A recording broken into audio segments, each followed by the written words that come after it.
I thank the gentleman. Moving off of international policy and agricultural policy to the gentleman from Texas for 1.5 minutes.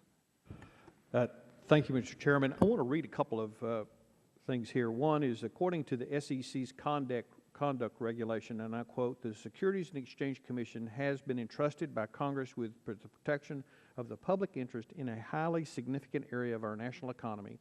In view of the effect with the Commission action frequently has on the general public, it is important that the employees maintain unusually high standards of honesty, integrity, impartiality, and conduct," end quote.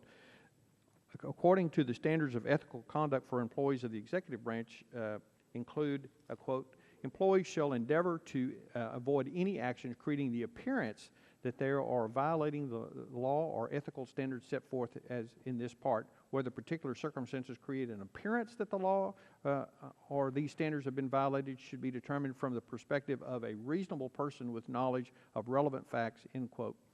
One of the concerns I have is a recent investigation that Chairman Baucus and Mr. Garrett and Hensling and myself into Mr. Becker's positions at the SEC called into question where an employee has actually admitted that they may have a potential conflict, and yet that was addressed very lightly.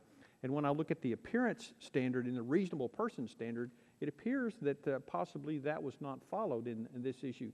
As an agency that is called to call others to very high standards of ethical and transparency, I'm very concerned about the standards inside the agency and how those are being enforced. And so I hope that we'll have more time to discuss that today, and I yield back.